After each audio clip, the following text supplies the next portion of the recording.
In terms of skills, as you shared, I would say powers of observation, um, curiosity, because that's been a great driver to explore and asking really without judgment, but more with curiosity and of interest as to why this is so important to them. What is it that they want to share about it?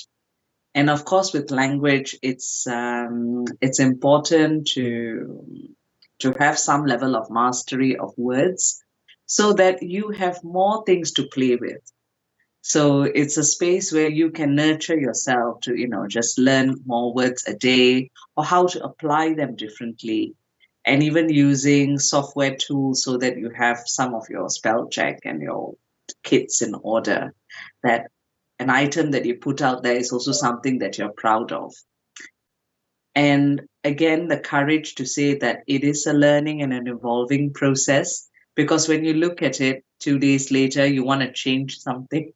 So it's always a growing thing. There's so many ways you could skin a cat almost, and there's so many ways you can share a piece of writing. So knowing that for today, this is enough for this story, and tomorrow it could be something else. I want you to take me back to Malaysia. In your storytelling, how much does the kind of life that you lived when you are in Malaysia, I mean the culture of Malaysia, how much does that play in the storytelling that you do? I think in terms of culture, it's the vivaciousness or the spirit that comes alive.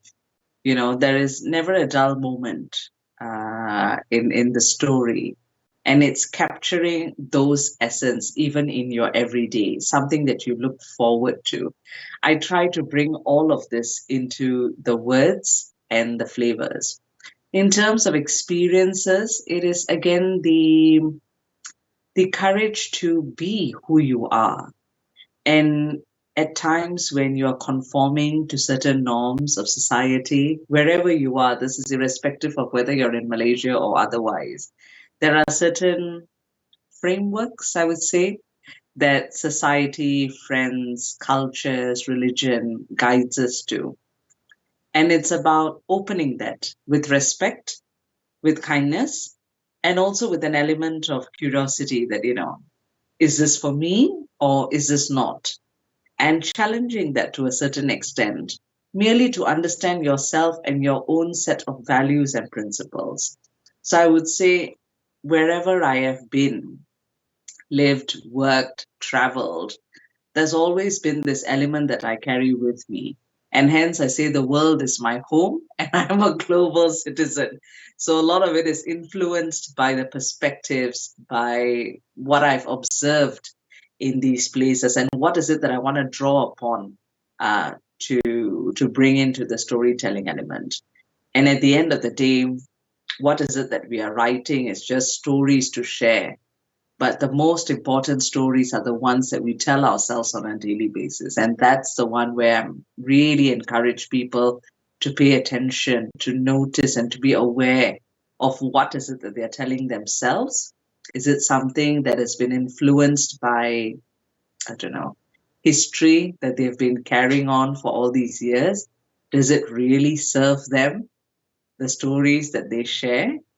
Or do they want to write a different script? Write a different script. I want you to talk about that more. Yeah. How are you supposed to do that? How is somebody supposed to do that, whether as an individual or in business? It's asking, what is it that you want? What is it that you deserve? And what is it that you're excited about? I feel a lot of it is tapping into who you are as a person.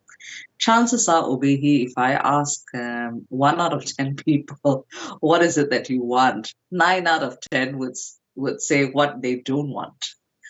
Maybe one might respond and say what they do want. Try it. Just out of fun and good spirits, I've explored this with people. I'm like, what do you like? What do you want? And they're like, I don't like this. I don't want this. I said, my question to you is, what do you want? And you will see the flip, taking time to just really immerse with that question and answer what is it that they want for themselves. So, in terms of anything, it's always tapping in to see the script. And then the next thing, who is asking me to do this? Or why am I doing this? Why am I following this particular script? And how does this serve me? And what if I had no script at all? What would I be doing instead? The answers are really different, and the answers are all within us, Obehi. How do we usually get this script that we are talking about? This is something that, of course, that some psychologists and coach, of course, like you, do talk a lot about. Now, okay, the script that are running our life. Sometimes we need to change them. Sometimes we need to rewrite them.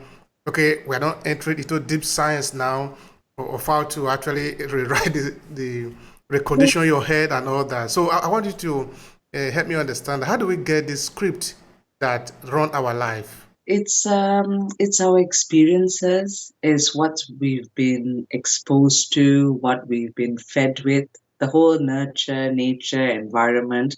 And I'm no psychologist to start with. I've done my master's in neuro linguistic programming. I've trained with as a transformation coach. I'm having my assessment soon, and it's all about the thoughts, the thoughts in our mind, the thoughts in our that we grew up with.